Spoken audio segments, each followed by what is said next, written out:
السلام علیکم ورحمۃ اللہ وبرکاتہ۔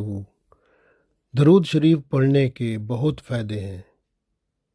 رسول اللہ صلی اللہ علیہ وسلم فرماتے ہیں، جس نے 100 دفعہ مجھ پر درود شریف پڑھا، اللہ تعالیٰ اس کی دونوں آنکھوں کے درمیان لکھ دیتا ہے کہ یہ شخص نفاق اور جہنم کی آگ سے آزاد ہے۔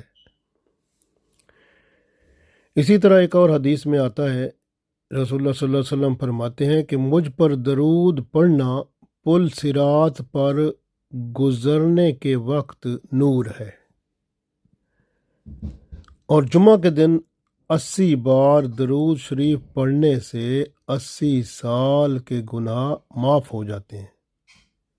یہ ابو ہریرہ رضی اللہ تعالیٰ عنہ روایت کرتے ہیں۔ درود شریف کی برکت سے مال بڑھتا ہے۔ درود شریف پڑھنا عبادت ہے۔ درود شریف پڑھنا تنگ دستی کو دور کرتا ہے۔ درود شریف گناہوں کا کفارہ ہے۔ جو شخص درود شریف ایک بار پڑھتا ہے، اللہ تعالیٰ اس پر 10 رحمتیں نازل فرماتا ہے، 10 گناہ اس کے معاف ہوتے ہیں اور اس کے 10 درجے بلند ہوتے ہیں۔ حضرت انس رضی اللہ تعالیٰ عنہ سے یہ روایت ہے، نسائی میں موجود ہے۔ حضرت ابراہیم علیہ السلام جب تعمیر کعبہ سے فارغ ہوئے تو انہوں نے دعا کی کہ جو مسلمان اس گھر کی طرف منہ کر کے 2 رکعتیں پڑھے، اس کے حق میں یا اللہ میری شفاعت قبول فرما۔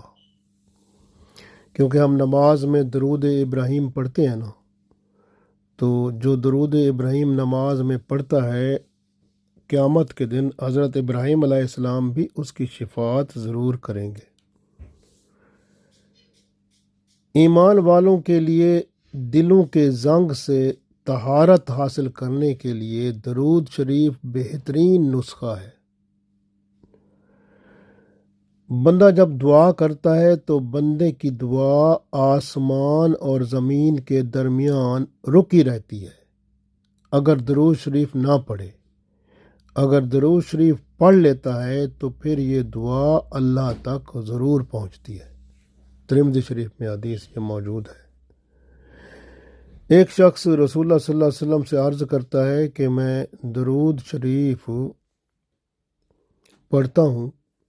آپ صلی اللہ علیہ وسلم نے اس کو فرمایا تو زیادہ کر لے۔ اس نے کہا چلو میں 2/3 حصہ دن کا میں اپنی درود شریف پڑھا کروں گا۔ تو آپ صلی اللہ علیہ وسلم نے فرمایا جتنا چاہو اس کو زیادہ کر دو، تھوڑا بہتر ہے آپ کے لیے۔ اس نے کہا پھر میں کوئی وظیفہ ہی نہیں کروں گا، سارا درود شریف ہی پڑھتا رہوں گا۔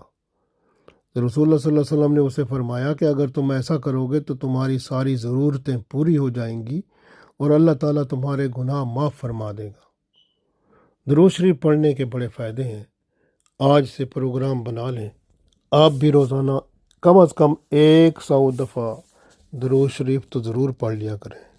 اللہ تعالیٰ ہم سب کو توفیق دے، آمین۔